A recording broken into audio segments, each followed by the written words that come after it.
बिस्मिल्लाहिर्रहमानिर्रहीम। अस्सलामु अलैकुम।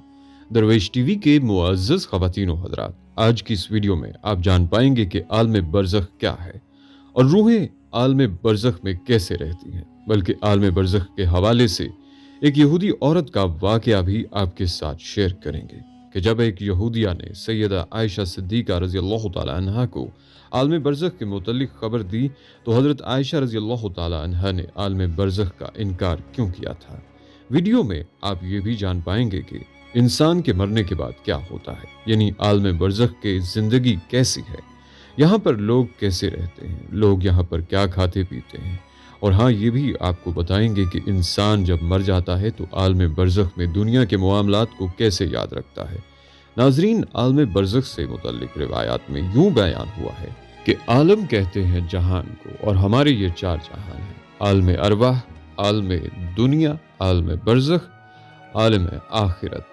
ये बुनियादी तौर पर इंसान के एतबार से चार आलम हैं और हर आलम के अहकाम अलग अलग हैं और हर इंसान को उन सब से गुजरना है।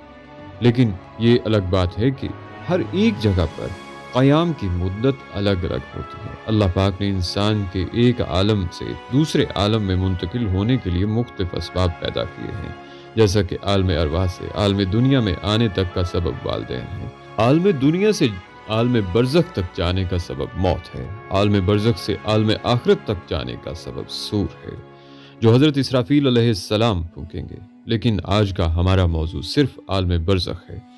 नाज़रीन, बरज़ख के लफ्ज़ी मानी आड़ या पर्दा के हैं। इंसान की मौत से लेकर क़यामत तक उठने का वक्फ़ा बरज़ख कहलाता है। यानी अगर ये कहा जाए कि ये वो मकामात हैं कि जिनमें मौत के बाद हशर तक रूहें रहती हैं, यानी बरज़ख में तमाम इंसानों और जिन्नों को मौत के बाद रहना है। और ये आलम बरज़ख हमारी दुनिया से बहुत बड़ा जहान है।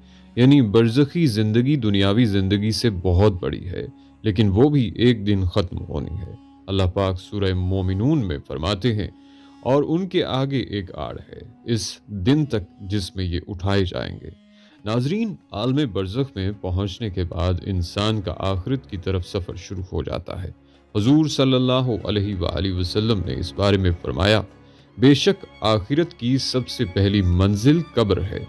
अगर कब्र वाले ने इससे निजात हासिल कर ली तो बाद का मामला भी आसान होगा, और अगर इससे निजात ना पा सका तो बाद का मामला ज़्यादा सख्त है।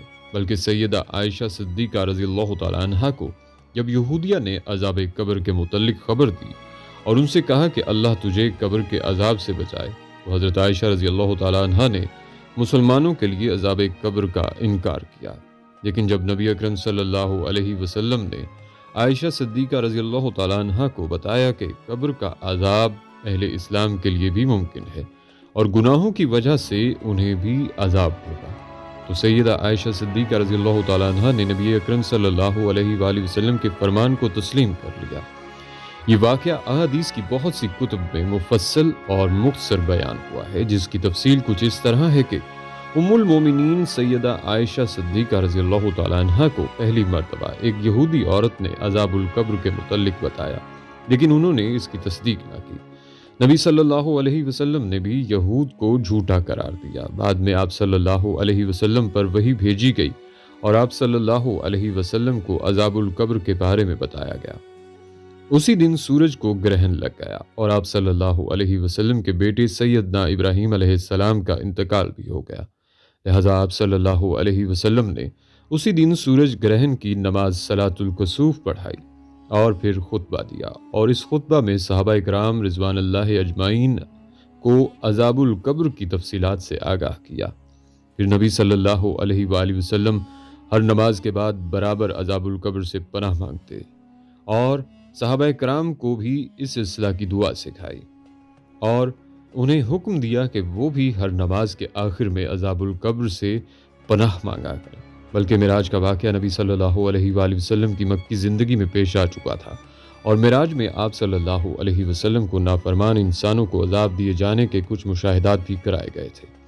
नबी सल्लल्लाहु अलैहि वसल्लम अज़ाब जहन्नुम और अज़ाब कब्र दोनों से पनाह मांगा करते थे, और इसी तरह आप सल्लल्लाहु अलैहि वसल्लम ने वाज़े फरमा दिया कि عذاب جہنم اور عذاب قبر دونوں الگ الگ حقیقتیں ہیں، بلکہ حضور صلی اللہ علیہ وآلہ وسلم نے فرمایا کہ جب انسان کا انتقال ہو جاتا ہے تو اس پر صبح و شام اس کا ٹھکانہ پیش کیا جاتا ہے۔ اگر وہ اہل جنت میں سے ہے تو جنت والوں کا مقام، اور اگر اہل جہنم میں سے ہے تو جہنم والوں کا مقام اس کو دکھایا جاتا ہے۔ پھر کہا جاتا ہے کہ یہ تیرا ٹھکانہ ہے، یہاں تک کہ اللہ تجھ کو قیامت کے دن اٹھائے گا۔ ناظرین، جب روح عالم برزخ میں پہنچتی ہے تو اس میں بھی دو مقام ہیں۔ ایک کا نام علیین ہے جس میں نیک روحوں کو رکھا جاتا ہے، اور دوسری جگہ کا نام سجیین ہے جس میں بدکار یا کافر روحوں کو رکھا جاتا ہے۔ تمام روحیں قیامت کے دن تک یہیں پر رہیں گی، اور پھر قیامت کے دن اپنے حساب کتاب کے بعد اپنی اصل مقام یعنی جنت یا دوزخ میں داخل ہوں گی۔ روایات میں آتا ہے کہ انسان کی وفات کے بعد قبر میں روح کو پھر سے مادی جسم کے ساتھ منسلک کیا جاتا ہے، جہاں پر دو فرشتے منکر و نکیر سوال و جواب کریں گے۔ اگر تو سوالات کے جوابات صحیح رہے تو پھر آسمان سے آواز آتی ہے، میرے بندے نے سچ کہا، اور اس کے لیے جنتی بچھونا بچھا دو، اسی جنتی لباس پہنا دو، اور اس کے لیے جنت میں دروازہ کھول دو۔ قبر میں ہی جنت کی طرف دروازہ کھول دیا جاتا ہے، وہاں اسے ہوا کے جھونکے اور خوشبو بھی آتی ہے، اور حد نظر اس کی قبر کو کشادہ کر دیا جاتا ہے۔ لیکن اگر سوالات کے جوابات صحیح نہ ہوئے تو پھر اس کے لیے قبر میں ہی جہنم کا بچھونا بچھا دیا جاتا ہے۔ جہنم کی گرمی اسے ہر وقت محسوس کروائی جاتی ہے، اور اس کی قبر اتنی تنگ ہو جاتی ہے کہ پسلیاں آپس میں دھنس جاتی ہیں۔ اس طرح اگر اعمال کے حساب سے نیک روح ہے تو وہ خوبصورت نورانی فرشتے روح کو علین میں چھوڑ دیتے ہیں، اور اگر اعمال برے ہوں تو دو خوفناک نکیلے دانتوں والے فرشتے برے انسان کی روح کو سجین میں ڈال دیتے ہیں۔ سجین کیونکہ بری اور بدکار روحوں کا ٹھکانہ ہے، اسی لیے وہاں پہنچ کر بری روحوں پر عذاب آنا شروع ہو جاتا ہے، جبکہ علین میں موجود روحوں پر کوئی پابندی عائد نہیں ہوتی، اور وہ باغ نما اور جگہ پر ایک دوسرے کے ساتھ موجود ہوتے ہیں۔ نیک روحیں علین میں ایک دوسرے کے ساتھ رہتی ہیں اور ایک دوسرے کو پہچانتی بھی ہیں، جبکہ سجین بدکار قید و بند میں مبتلا عذاب کا مزہ چکھتی ہیں۔ علین میں موجود روحیں ایک دوسرے کو دیکھ کر خوش ہوتی ہیں، ایک دوسرے سے باتیں کرتی ہیں، دنیا کے حالات کو یاد کرتی ہیں جو وقت انہوں نے دنیا میں گزارا، اور نئی آنے والی روحوں سے اپنے پیاروں کی خبر بھی لیتی ہیں کہ میرا فلاں رشتہ دار کس حال میں ہے۔ اگر نئی آنے والی روح یہ کہے کہ تمہارا فلاں رشتہ دار تو کب کا مر چکا ہے مگر وہ یہاں علین میں نہیں پہنچا، تو یہ نیک روح سمجھ جاتی ہے کہ اسے سجین میں بھیج دیا گیا ہوگا۔ نیک روحیں اپنے رشتہ داروں کا انتظار علین میں ایسے ہی کرتی ہیں جیسے کوئی گھر سے دور اپنے گھر والوں میں ملنے کا انتظار کرتا ہے۔ اس کے علاوہ علین میں نیک لوگوں کے علاوہ انبیاء کرام، شہداء اور صدیقین کی روحیں بھی ایک دوسرے کے ساتھ مل کر باتیں کرتی ہیں، بلکہ روایت میں آتا ہے کہ نیک روحیں اپنے قریبی رشتہ داروں سے ملاقات کریں گی، جیسا کہ نبی پاک صلی اللہ علیہ وآلہ وسلم نے حضرت فاطمہ رضی اللہ تعالیٰ عنہ سے فرمایا تھا کہ میرے وصال کے بعد سب سے پہلے فاطمہ تم ہی مجھ سے ملو گی، اور بالکل ایسا ہی ہوا، اور آپ صلی اللہ علیہ وآلہ وسلم کے وصال کے 4 سے 6 مہینے بعد حضرت فاطمہ رضی اللہ تعالیٰ عنہ حضور اکرم صلی اللہ علیہ وآلہ وسلم سے جا ملی۔ ناظرین، یہ یاد رہے کہ عالم برزخ میں روحیں عالم محشر قائم ہونے تک رہیں گی، یعنی قیامت کے دن تک روحوں کا مقام عالم برزخ میں رہے گا، اور قیامت ہی وہ دن ہوگا جب روحوں کو جسموں میں منتقل کر کے اٹھایا جائے گا، پھر حساب کتاب کے بعد جنت یا جہنم میں ڈال دیا جائے گا، اور پھر وہی مستقل ٹھکانہ ہوگا۔ بلکہ ناظرین، حضرت عثمان غنی رضی اللہ تعالیٰ عنہ جب کسی قبر کے پاس کھڑے ہوتے تو اس قدر روتے کہ داڑھی مبارک تر ہو جاتی تھی۔ سوال کیا گیا کہ آپ جنت و دوزخ کا تذکرہ کر کے نہیں روتے اور قبر کو دیکھ کر اس قدر روتے ہیں؟ تو حضرت عثمان رضی اللہ تعالیٰ عنہ نے جواب دیا کہ رسول اللہ صلی اللہ علیہ وسلم نے فرمایا ہے، بے شک قبر آخرت کی منزلوں میں سے پہلی منزل ہے، سو اگر اس سے نجات پائی تو اس کے بعد کی منزلیں اس سے زیادہ آسان ہیں، اور اگر نجات نہ پائی تو اس کے بعد کی منزلیں اس سے زیادہ سخت ہیں۔ حضرت عثمان رضی اللہ تعالیٰ عنہ فرماتے ہیں کہ اللہ کے رسول صلی اللہ علیہ وسلم نے ارشاد فرمایا، میں نے کبھی کوئی منظر قبر کے عذاب سے زیادہ سخت نہیں دیکھا۔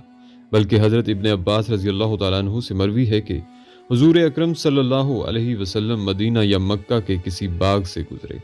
इतने में दो इंसानों की आवाज़ सुनी जिनको कब्र में अजाब दिया जा रहा था।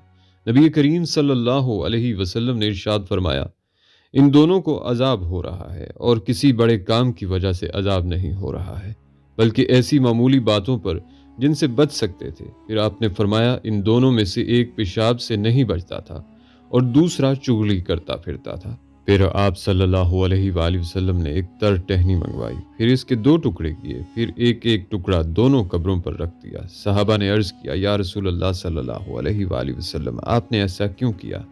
आप सल्लल्लाहु अलैहि वसल्लम ने फरमाया, शायद इन दोनों का अजाब इनके सूखने तक हल्का कर दिया जाए। ख़वातीनो हज़रात, आएँ अब मिलकर अल्लाह से दुआ भी करते हैं कि ए अल्लाह पाक, हमें सेहत व तंदुरुस्ती वाली ज़िंदगी अता फरमा दीजिए, और जब हम फौत हो जाएं तो मरने के बाद हमारी कब्र को जन्नत का बाग बना दीजिएगा, और आलम बरज़ख में हमारा ठिकाना नेक रूहों के साथ अलीयीन में बना दीजिएगा। आमीन या रब्बुल आलमीन।